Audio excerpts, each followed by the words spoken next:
જય સદગુરુદેવ. માનવ મહિમા ભાગ 40B. હે માનવ, તમારે આ દેવોના લોકમાંથી જન્મ મરણ બંધ કરવું હોય તો પરમાત્માના જ્ઞાનીની વાત ઉપર ચાલો.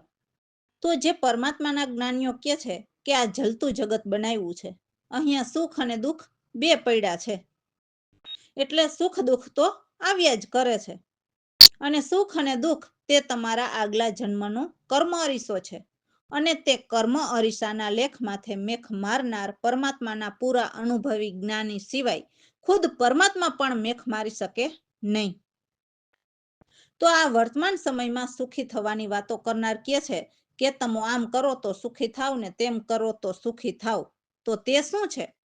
તો તે સુખી થવાની વાત કરનાર તે તમારો જન્મ મરણમાંથી બહાર નહીં નીકળવા દેનાર તમારો દુશ્મન છે તેમ માનવું. કારણ કે આ સુખ સાગર જ નથી. એટલે હે માનવ, તેને કયો કે ભાઈ અથવા તો બહેન, મારે સુખ જોતું નથી. મારે તો આત્માનું ઘર પરમાત્માને જોવા છે, અને તે પ્રગટ પરમાત્માને દેહ ભીતર પણ પ્રગટ કરવા છે. તેવા પરમાત્માના જ્ઞાનીના નિચોડ છે, અને તે કામ કરવા આ મનુષ્ય દેહ મળ્યો છે. તો આવવું જોઈએ છે. તો તમે તે કામ કરી દો તો તમો જ મારા ભગવાન છે. તમારામાં ત્રેવડ કરો અખતરો, તમારો ખતરો મટી જશે.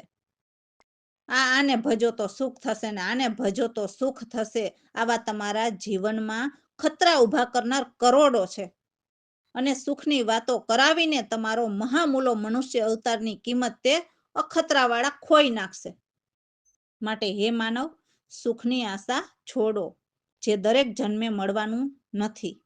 માટે હે માનવ, જન્મ મરણનું મહાદુઃખ ટાળો. તો હે માનવ, આવા જન્મ મરણનું દુઃખ ટાળવા વાળા જો કરોડોમાં કોઈક ન મળે તો પરમાત્માના જ્ઞાનીના બોલેલા શબ્દો ખોટા પડે ને. કારણ કે જન્મ મરણ મટાડનાર કરોડોમાં કોઈક જ હોય છે, અને જેનું ધ્યાન અવિનાશી ધન કમાવા ઉપર હોય છે. તેનું ધ્યાન નાશવંત નાણાં ઉપર હોતું નથી કે પ્રોગ્રામો કરી મેળા મંડપ કરીને જગતના જીવને ધૂતવો. બરાબર ને? મનન કરો. રામ ભરોસે. અમારા સદગુરુની વાણીમાં કહે છે કે તે અમે સદગુરુ પ્રવીણરામ પ્રતાપે તેનું વિવરણ કરીએ છીએ. તો આ વાણીમાં સખી એમની સખીને સત્ય જે જાણ્યું છે તે કહે છે. તે સદગુરુ કૃપાથી સત્ય કહે છે. તો કહે છે કે હે સખી, જે આપણું છે તે આપણે વિચારીએ. કેમ કે આ જગતમાં તો કોઈ આપણું નથી, બધા સ્વાર્થના જ સંગાથી છે. એટલે આ જગતની ખોટી આશા છોડીને આપણા જે નિજધામ છે તેનો વિચાર કરીએ. આ તો બાજીગરે માયાનું રૂપ ધરીને ખોટી બાજી રચી છે. જે આપણા ઘટઘટમાં પ્રગટ બોલે છે તે આપરૂપ છે. આ જગત તો એક રંગ પતંગ છે, જેને વિસરતા જરા પણ વાર ન લાગે. નામરૂપ છે એ પણ જડ જ છે એમ માનો, એનો પણ નાશ જ છે. આપણે ફક્ત જે એક જ ધારા છે એમની ખબર કરવી. જે પિંડ બ્રહ્માંડથી પરપુરુષ છે, સૌને એનો જ આધાર છે. ત્યાં કોઈ કહેણી ન લાગે, જેથી ગુરુમુખી ધારી લે. તો એવા ગુરુમુખી ગુરુ દાસલાલે સેવ્યા, જેથી તત્કાળ સેન દીધી. એટલે પરમાત્માના ઘરની શાન બતાવી અને સમજાવી દીધી. એટલે સંતોની વાતો જેમ કે સદગુરુ પ્રવીણરામ આપણને સત્ય કહે છે તો તે વિચાર લ્યો. જય સદગુરુદેવ. હેલી રે આપણે આપણું વિચારીએ, તજો જગતની આશા. હેલી રે આપણે આપણું વિચારીએ, બાજીગરે બાજી રચી, તરી માયાનું રૂપ રે. હેલી રે આપણે આપણું વિચારીએ, ઘટ ઘટ પ્રગટ બોલતા, રેતા પય રૂપ મારી. હેલી રે આપણે આપણું વિચારીએ, જગતે પતંગ રે, વિસરતા ન લાગે વાર રે.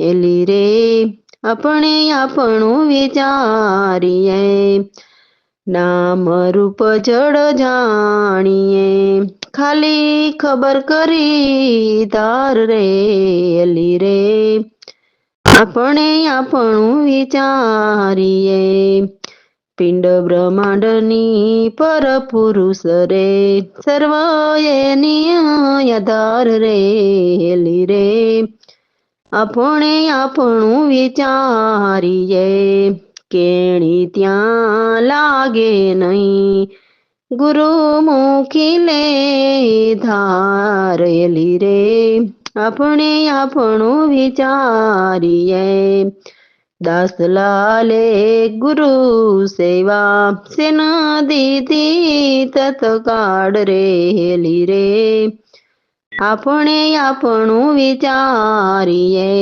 સંત સાંભળો પ્રવીણ રામ, કહે અમારા લિયો વિચાર રે હેલી રે, આપણે આપણું વિચારીએ.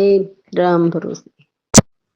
સદગુરુ કહે છે કે આત્મ ન્યારા નથી, એ તો આખા બ્રહ્માંડના કણ કણમાં વ્યાપક પૂર્ણ સગુણ દેહમાં પણ એ પ્યારા તો રહેલા જ છે. દેહમાં જીવ અને જીવમાં બ્રહ્મ એ પરસ્પર અનન્યમાં સારા રહેલા છે.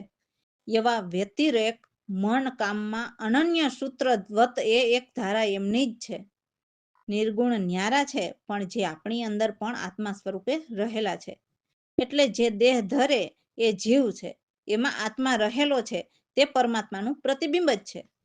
પરંતુ જે દેહ ધરે એમના નામ પડે અને એ નામ ઉપાધિવાળા જ છે. પણ જે પરમાત્માના નામ એ જ એક ઉપાધિ રહિત છે. માનવ તો અલગ અલગ વર્ધી પહેરીને એવા વિવિધ ભાત પુકારે. દેહ પર જીવ અને દેહમાં આત્મા એ એક સ્વરૂપના વિચાર કરો. ચિદાનંદ કુટસ્થ રૂપમાં એટલે સૌથી ઊંચા એમના સ્થાન છે. એ જોવા મળશે તો એ ઊંચા આસનધારી ઉચ્ચારો. દાસલાલ અદ્વૈત નિજ દ્રષ્ટા નિજ સાક્ષી શુદ્ધ આચાર એવા પ્રવીણ રામ કેવળ ચિદાનંદ છે. અને જે નામ રૂપ દેખાય છે તે સાંભળીએ છીએ તે વિકાર છે. જય સદગુરુદેવ. સદગુરુ કહે જીવ આત્મ નહીં ન્યારા રે, બ્રહ્મ વ્યાપક કોણ કોણમાં પૂર્ણ રે, સગુણ દેવમાં પ્યારા રે, સદગુરુ કહે જીવ આત્મો નહીં ન્યારા રે, દેહમાં જીવ જીવમાં બ્રહ્મ રે, પરસ્પર અનન્ય સારા રે, વ્યતિરેક મનો કામમાયનો રે, સૂત્રવત એક ધારા રે, સદગુરુ કહે જીવાત્મ નહીં ન્યારા રે, નિર્ગુણ જીવ દેગ રયાતમો, નિર્ગુણ જીવ દેહ રયાતમો, નામ ઉપાધિ વાળા રે, સદગુરુ કહે જીવાતમ નહીં ન્યારા રે, માનવ વર્ધી પહેરીને ખોટા રે, વિવિધ બાત પુકારે રે, સદગુરુ કહે જીવ આત્મ નહીં ન્યારા રે, દેહ પર જીવ દેહ માયાતમો, એક સ્વરૂપ વિચાર રે, સદગુરુ કહે જીવ આત્મ નહીં ન્યારા રે, ચિદાનંદ કુટસ્થ રૂપમાં સતય અધિષ્ઠાન વિચારો રે સદગુરુ કહે જીવ આત્મ નહીં ન્યારા રે 10 લાલ અદ્વૈતની જ દ્રષ્ટા રે નિજ સાક્ષી સુદયાચાર રે સદગુરુ કહે જી આત્મ નહીં ન્યારા રે પ્રવીણ રામ ચિદાનંદ કેવડો નમયને રૂપ વિકાર રે સદગુરુ કહે જીવતમ નહીં ન્યારા રે રામ ભરોસે હે નર જીવો, કોઈ જ્ઞાનના વિચાર કરો અને વાદ વિવાદ છોડો મારા ભાઈ. હું વાદ વિવાદમાં જરા પણ ન માનું. તો સદગુરુ વારંવાર વાદ વિવાદથી દૂર રહેવાનું કહે છે. આપણે 1,84 કહીએ છીએ તે કોને કહીએ છીએ? તો જે 4 ખાણી છે, જેમાં 84 લાખ અવતાર જુદી જુદી યોનિમાં બનાવેલા છે, એમને કહે છે. જો જુદા જુદા ધર્મ કે અલગ અલગ વાળા કરીને દેવને ભજો છો, તો એ બતાવો કે કેને જીવ કહીએ અને કોને બ્રહ્મ કહીએ. કોણ મારે છે અને કોણ મરે છે? તો સગુણ ઘરનો જે 5 તત્વનો દેહ ધરે છે અને તેની અંદર આત્મા છે, તે જીવ કહેવાય છે. અને આત્માનું ઘર પરમાત્મા એ બ્રહ્મ કહેવાય છે. તો દેહ મરે છે અને કર્મ મારે છે. આ 7 દ્વીપ 9 ખંડ કહીએ તે મને ભીતર બતાવો, અને 14 લોક કહીએ તે પણ. તો 10 દિશામાં સુરત કરીને જોવો તો એ નિરાકાર ક્યાં રહે છે? તો 14 ઇન્દ્રિય, જેમાં 5 જ્ઞાનેન્દ્રિય, 5 કર્મેન્દ્રિય અને 5 અંતઃકરણ. તો તેમાં આંખ, નાક, કાન, જીભ અને ત્વચા એ જ્ઞાનેન્દ્રિયના. બોલવું, હાથ, પગ, લિંગ અને ગુદા એ કર્મેન્દ્રિયના. મન, બુદ્ધિ, ચિત્ત અને અહંકાર એ અંતઃકરણના. અને 14 દેવતા, તો દિશા, વાયુ, સૂર્ય, વરુણ અને અશ્વિની કુમાર એ જ્ઞાનેન્દ્રિયના દેવતા. અગ્નિ, ઇન્દ્ર, વામન, પ્રજાપતિ અને યમ તે કર્મેન્દ્રિયના દેવતા. ચંદ્ર, વિધિ, વાસુદેવ અને રુદ્ર એ અંતઃકરણના દેવતા. પછી આવે છે 14 વિષય.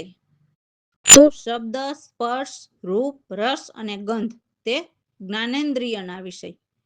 લેવું દેવું, ગમવું ના ગમવું, વીર્ય, મૂત્ર અને મળ એ કર્મેન્દ્રિયના વિષય.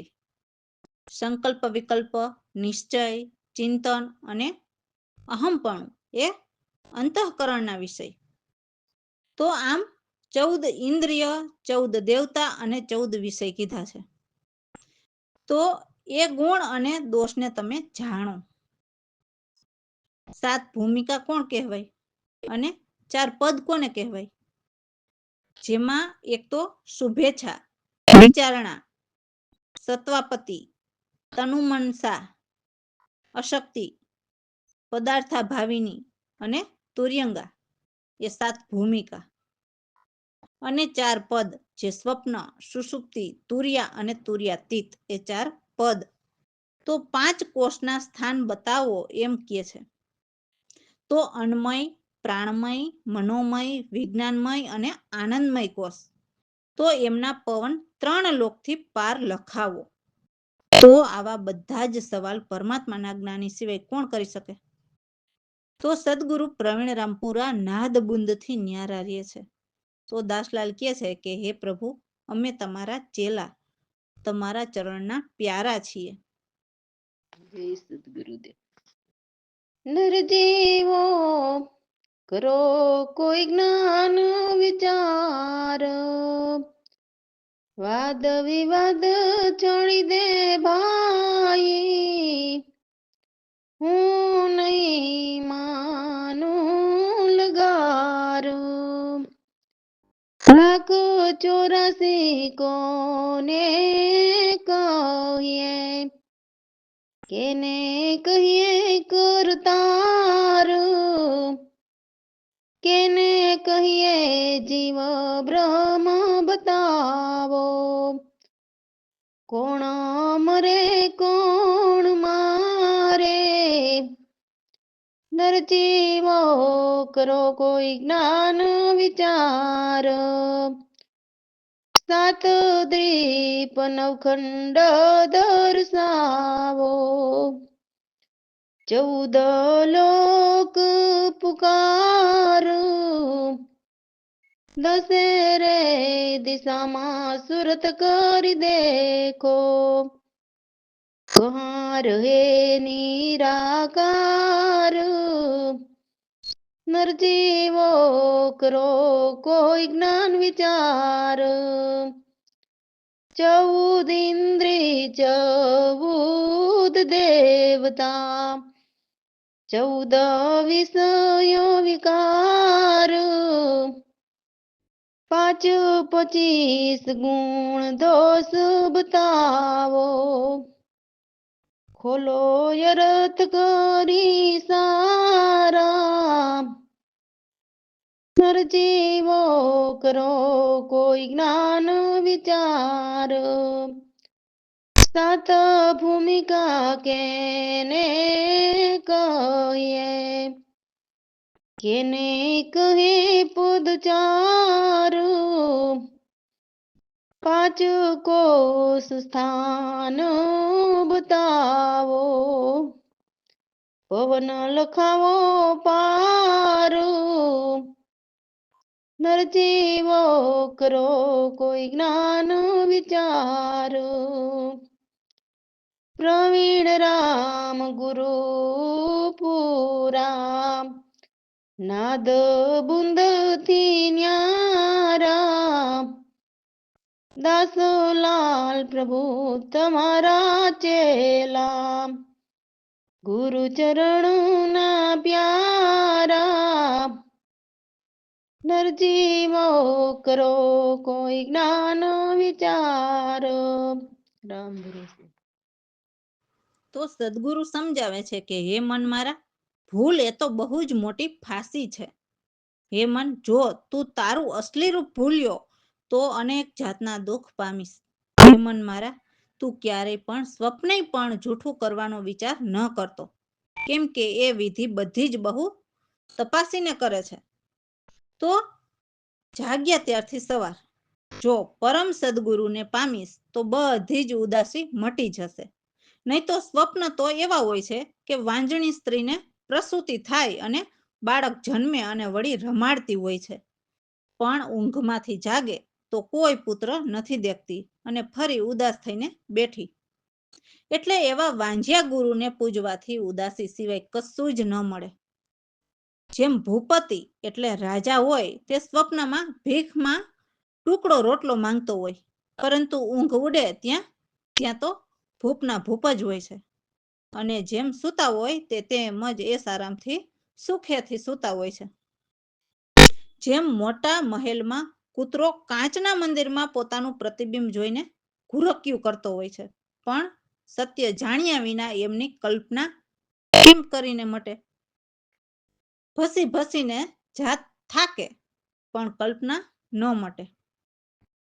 જેમ મદ પીધેલ નર બેશુદ્ધ ક્યારેક રડે તો ક્યારેક હસે, એટલે જહાજમાં બેસીને જલનિધિમાં જતા પણ કિનારે આવીને અટકતા. એટલે આ તો સોહમ પુરુષનો ખેલ છે મારા ભાઈ. જેમ વાંદરાને મુઠ્ઠીમાં બંધ કરતા અને પોપટ નલને લટકાવે છે, કોઈક તો સ્ફટિક શિલા તોડીને હૃદય તોડતા, અને અનેક મૃગજળ મૃગ પ્યાસા. તો ભૂલની સજા એવી અપ્રબળ છે કે ભ્રમથી અંધારામાં દોરડું પણ સાપ દેખાય. તો આ બધી ભૂલ તો સદગુરુ પ્રવીણરામ કાપે તો જ્ઞાન દીપક પ્રકાશે. રામ ભરોસે. જય સદગુરુદેવ. મન મારા રે ભૂલ છે બહુ જ મોટી ફાંસી, જો તું તારા જ રૂપને ભૂલ્યો તો બહુ જ ભાતના દુઃખ પામીશ. મન રે મારા ભૂલ છે બહુ જ મોટી ફાંસી, સ્વપ્નેય ભૂલ ન કરીશ, બહુવિધિ કરે તપાસી, જાગ્યા ત્યારથી સવાર પામી સતો મટી ગયું દાસી, મન રે મારા ભૂલ છે બહુ જ મોટી ફાંસી, વાંજણી સ્ત્રીને બહુ પ્રસૂતિ, પુત્ર એક રમાડે, જાગીને જોયું તો પુત્ર ન દેખ્યા, બેઠી નિરાશ થઈને મન રે મારા ભૂલ છે બહુ જ મોટી ફાંસી, ભૂપતિ ભોલા ભિખારી માગતા ટુકડા વાસી, ઉડી નિંદરા દૂર ગયા દરિદ્ર, સુતા જેમ સુખવાસી, મન રે મારા ભૂલ છે બહુ જ મોટી ફાંસી, મોટા મહેલમાં શ્વાન દેખે મુખ, તુર્કીને કરે દૂરકારી, કેમ કરીને મટે કલ્પના એની, પસી પસીને જાતા થાકી, મન રે મારા ભૂલ છે બહુ જ મોટી ફાંસી, મદને પીધેલ નર બેસુદ, ક્યારે રોતા તો ક્યારે કાશી,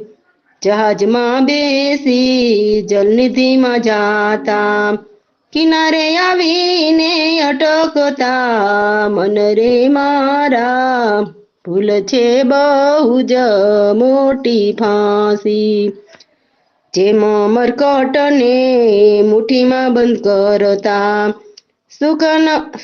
સુકનલને લટકાવી, ફટીક શીલા તોડી હૃદય તોડતા, મૃગ જડ મૃગ પ્યાસી, મન રે મારા ભૂલ છે બહુ જ મોટી ફાંસી, ભૂલની સતાય પ્રબળ એવી, રજુ ભૃજંગ દરસાવી, મન રે મારા ભૂલ છે બહુ મોટી ફાંસી, પ્રવીણ રામ ભૂલ જ્યારે ભાંગે, ત્યારે જ્ઞાન દીપક પ્રકાશે, મન રે મારા ભૂલ છે બહુ જ મોટી ફાંસી.